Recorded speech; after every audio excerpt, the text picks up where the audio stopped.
يا سيدي، بعد أن عرفنا عن نسب هذا الولي الكامل، أود أن أسأل من فضيلتكم عن ولادة الشيخ عبد القادر الجيلاني سنة 470 للهجرة النبوية الطاهرة في شهر رمضان، وهذا على اختلاف بعض الأقوال.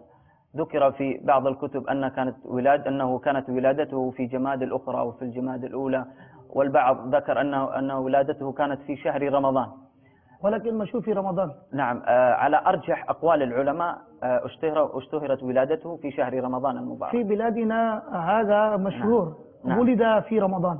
نعم، المعروف عندنا نحن هنا عند علماء أهل السنة في باكستان أو المتعارف عليهم في شهر رمضان كانت نعم. ولادته على أرجح أقوال العلماء هذا. كانت ولادته في مدينة صغيرة اسمها نيف في إقليم جيلان. هذا الإقليم يقع في القسم الشمالي من إيران جنوب بحر القزوين.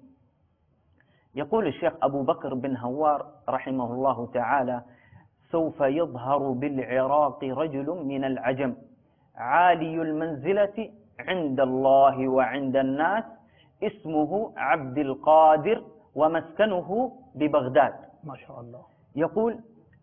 يقول هذا العالم هو ينقل عن هذا العالم، ينقل عن سيدنا الشيخ عبد القادر الجيلاني، ويقول عنه بأن العالم إذا أتى الشيخ عبد القادر الجيلاني حيث يقول: هذه قدمي على رقبة كل ولي لله وتدين له الأولياء في عصري.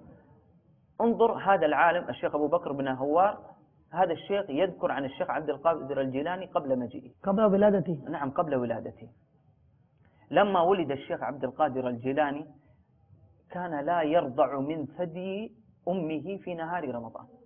سبحان الله. يعني كان لا يرضع من ثدي والدته.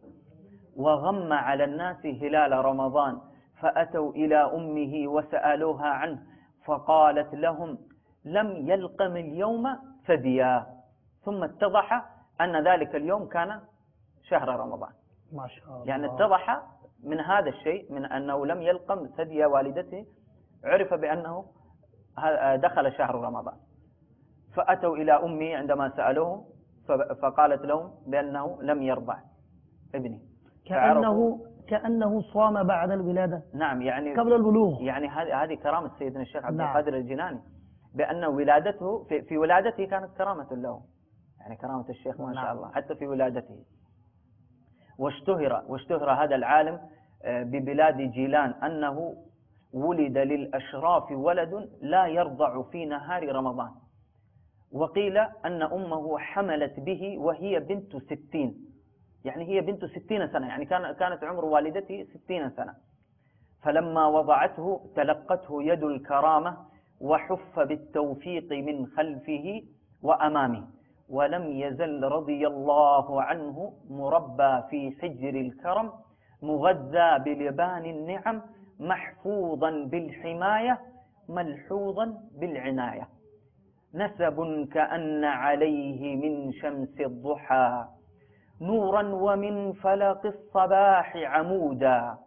نسب له في وجه آدم لمعة منحت ملائكة السماء سجودا.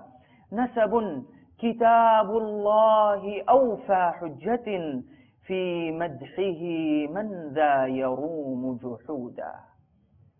هكذا كانت ولادة سيدنا الشيخ عبد القادر الجيلاني، والكلام كثيرا عنه، لكن أنا أختصر فيها. وكراماته كثيرة لا تعد ولا تحصى.